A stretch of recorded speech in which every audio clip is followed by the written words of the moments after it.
ಬಣನೇ ಬೇರೆ, ಇದಾಗಲೇ ಡಿವೈಡ್ ಆಗ್ಬಿಟ್ಟಿದೆ. ಅವೆರಡನ್ನೂ ಕೂಡ ಅವಾಗ ಜಗಳದ ಹಾದಿ ಹಿಡಿದವರು. ಈಗ ಸಿದ್ದರಾಮಯ್ಯನವರ ಚಿತಾವಣೆ ಇಲ್ಲದೆ 3 DCMಗಳನ್ನ ಪ್ರಯೋಗ ಮಾಡಕ್ ಸಾಧ್ಯನೇ ಇಲ್ಲ. ಸಿದ್ದರಾಮಯ್ಯನವ್ರು ಹೇಳ್ಕೊಟ್ಟೆ ಮಾಡ್ತಾ ಇರೋದು. DK ಶಿವಕುಮಾರ್ ಕಟ್ಟಿ ಹಾಕಿ ನಿನ್ನೆನೂ ಕೂಡ ಸಭೆ ಮಾಡಿದ್ದಾರೆ, ದಲಿತರೆಲ್ಲ ಸೇರಿ ಒಂದು ಸಭೆ ಮಾಡಿದ್ದಾರೆ. ಏನ್ ಮಾಡಿದ್ದಾರೆ? DK ಶಿವಕುಮಾರ್ನ ಕಟ್ಟಿ ಹಾಕೋದು ಹೆಂಗೆ ಅಂತ. ನಾಳೆ ಏನಾದ್ರೂ DK ಶಿವಕುಮಾರ್ಗೆ ಏನಾದ್ರೂ ಕೇಸಲ್ಲಿ ಯಾವ್ದ್ರಲ್ಲಿ ಹಿನ್ನಡೆ ಆದ್ರೆ ಅದಕ್ಕೆ ಕಾಂಗ್ರೆಸ್ ಅವರೇ ನೇರ ಕಾರಣ. ಅವ್ರು ಏನೇನ್ ಚಿತಾವಣೆ ಮಾಡ್ತಾ ಇದಾರೋ ಗೊತ್ತಿಲ್ಲ, ಎಲ್ಲೆಲ್ಲಿ ಚಿತಾವಣೆ ಮಾಡ್ತಾ ಇದಾರೋ ಗೊತ್ತಿಲ್ಲ.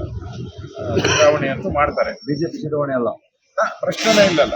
ಈಗ ಯಾರಿಗ ಉಪಯೋಗ ಆಗ್ತೈತೆ? DK ಶಿವಕುಮಾರ್ ಅವ್ರಿಗೆ ತೊಂದರೆ ಆದ್ರೆ ಯಾರಿಗ ಉಪಯೋಗ? ಅದು ಡೈರೆಕ್ಟ್ ಆಗಿ ಸಿದ್ದರಾಮಯ್ಯನವ್ರಿಗೆ ಉಪಯೋಗ. ಅದು ಮಾತು ಪ್ರಕಾರ ಏನಿದೆ, 2.5 ವರ್ಷ ಆಗಿರೋದು ಜಗಜ್ಜಾಹಿರತ. ಅಸೆಂಬ್ಲಿಯಲ್ಲಿ ಹೇಳಿದಾರಲ್ಲ DK ಶಿವಕುಮಾರ್. ನಾನು ಕೇಳಿದ್ನಲ್ಲ ಅಸೆಂಬ್ಲಿಯಲ್ಲಿ, ನಾನೇನ್ ಹೇಳಿದೆ ಇವ್ರಿಗೆ ಸಿದ್ದರಾಮಯ್ಯನವ್ರಿಗೆ. ಸಿದ್ದರಾಮಯ್ಯ ಹೇಳಿದ್ರು ನಾನೇ 5 ಬಜೆಟ್ ಅನ್ನ ಮಂಡಿಸ್ತೀನಿ ಅಂತ.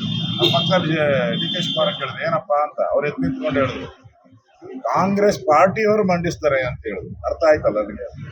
ಈಗ ಯತೀಂದ್ರ ಅವ್ರು ಹೇಳ್ತಾರೆ 5 ವರ್ಷ ಇರಬೇಕು ಅಂತ. ಅಲ್ಲಿ ಮಂಡ್ಯದಲ್ಲಿ ಒಬ್ಬ ಕಾಂಗ್ರೆಸ್ ಶಾಸಕ ಹೇಳ್ತಾನೆ DK ಶಿವಕುಮಾರ್ ಮುಖ್ಯಮಂತ್ರಿ ಆಗ್ತಾರೆ ಅಂತ. ಆಮೇಲೆ ಸ್ವಾಮೀಜಿ ಒಬ್ರು ಹೇಳ್ತಾರೆ DK ಶಿವಕುಮಾರ್ ಮುಖ್ಯಮಂತ್ರಿ ಆಗಿ ಶತಸಿದ್ಧ ಅಂತ ಸ್ವಾಮೀಜಿ ಅವರು ಹೇಳಿದ್ರು. ಇವೆಲ್ಲ ಅರ್ಥ ಅಂದ್ರೆ DK ಶಿವಕುಮಾರ್ ಅವ್ರಿಗೆ ಏನಾದ್ರೂ ಕಂಟಕ ಇದ್ರೆ ಅದು ಕಾಂಗ್ರೆಸ್ ಪಾರ್ಟಿಯಿಂದ, ಸಿದ್ದರಾಮಯ್ಯನವರ ಗುಂಪಿನಿಂದಲೇ ಕಂಟಕ ಇರೋದು, ಬಿಜೆಪಿ ಇಂದ ಅಲ್ಲ. ಅನುಕ್ಷಣದ ಸುದ್ದಿಗಳಿಗಾಗಿ ವಿಸ್ತಾರ ನ್ಯೂಸ್ ಯೂಟ್ಯೂಬ್ ಚಾನೆಲ್ ಸಬ್ಸ್ಕ್ರೈಬ್ ಮಾಡಿ. ಹೊಸ ಸುದ್ದಿಗಳ ನೋಟಿಫಿಕೇಶನ್ಗಾಗಿ ಬೆಲ್ ಐಕಾನ್ ಕ್ಲಿಕ್ ಮಾಡಿ. ಲೇಟೆಸ್ಟ್ ಅಪ್ಡೇಟ್ಸ್ಗಾಗಿ www.vistaranews.com ವೆಬ್ಸೈಟ್ಗೆ ವಿಸಿಟ್ ಮಾಡಿ. ಅಂಗೈಯಲ್ಲೇ ಜಗತ್ತಿನ ಸುದ್ದಿ ತಿಳಿಯಲು ವಿಸ್ತಾರ ನ್ಯೂಸ್ ಕನ್ನಡ ಆಪ್ ಡೌನ್ಲೋಡ್ ಮಾಡಿ.